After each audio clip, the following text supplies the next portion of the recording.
Olá, seja muito bem-vinda, seja muito bem-vindo.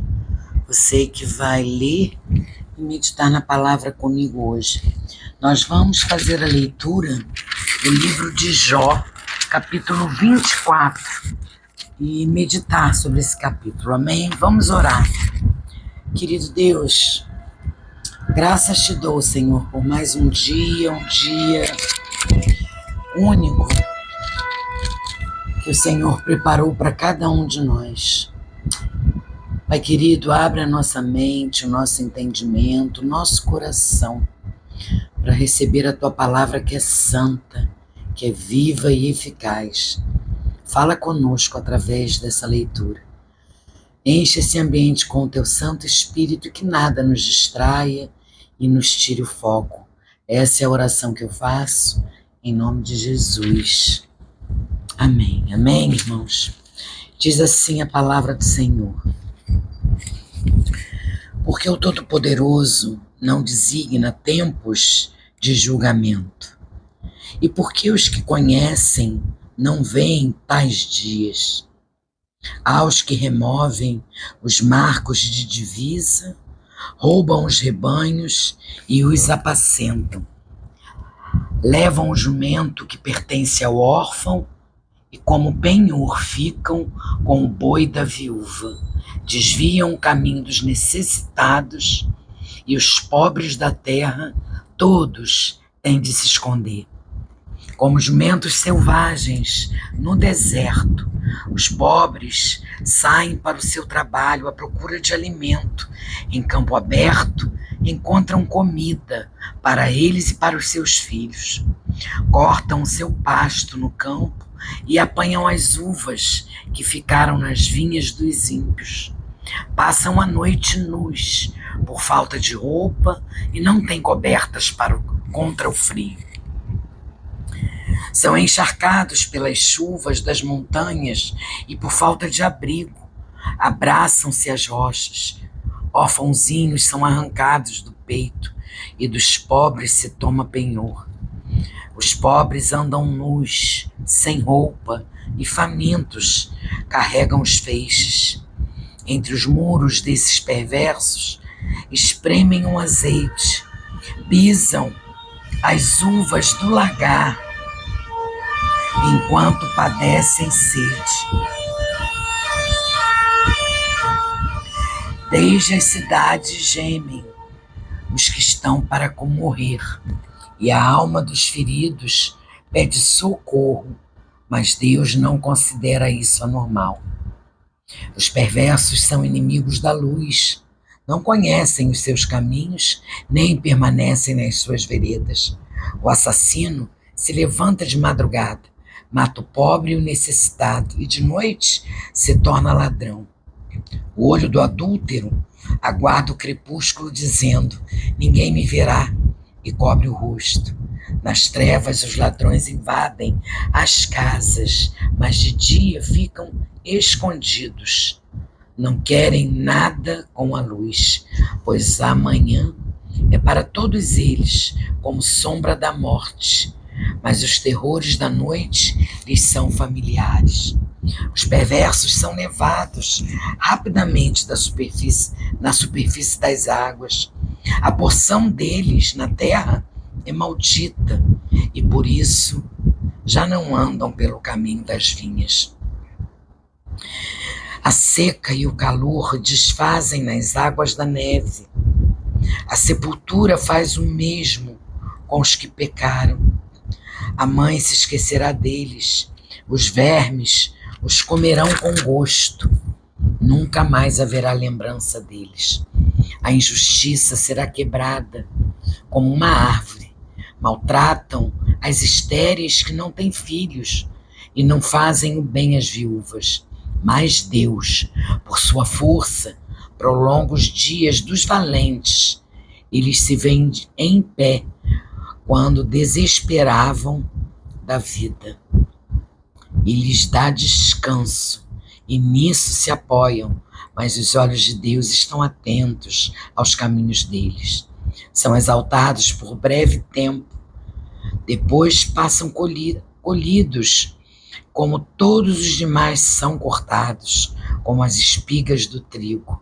Se não é assim, quem me desmentirá e anulará as minhas palavras? Aleluia, né? Glória a Deus por esse capítulo tão precioso, né?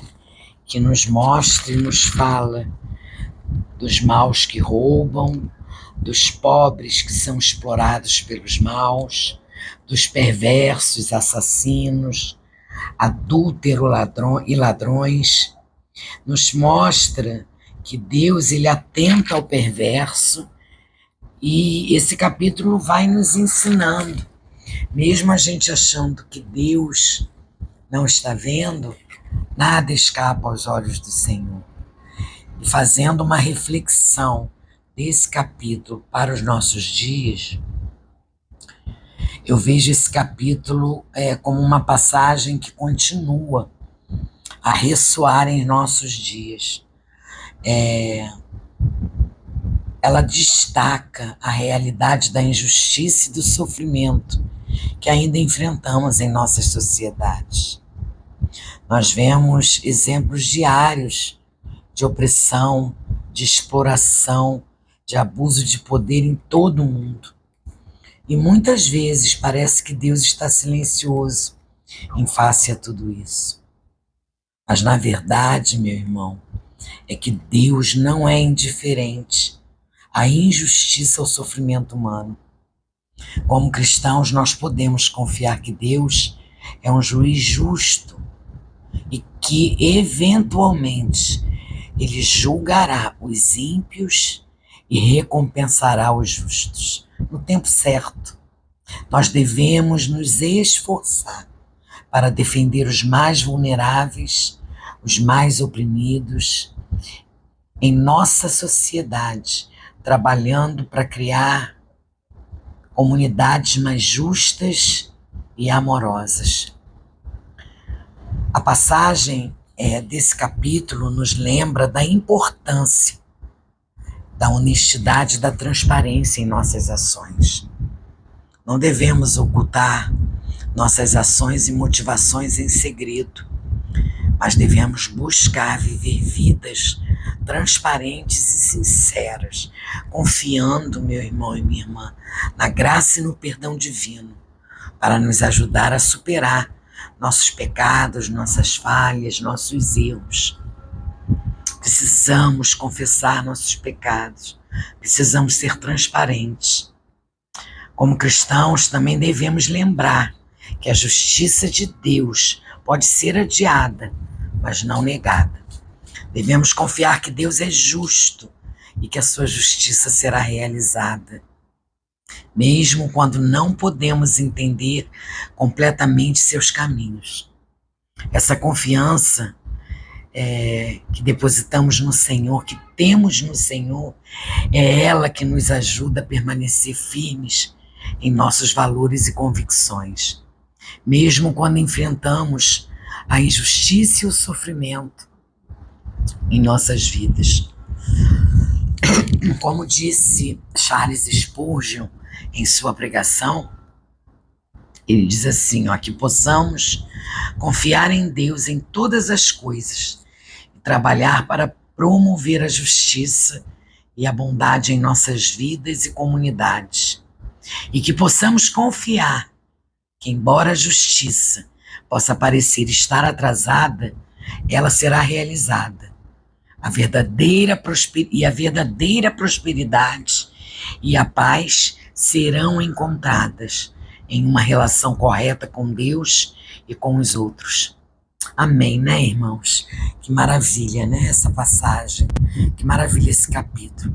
Então, apesar das diferenças que há nesse mundo, diferenças de classe, as opressões,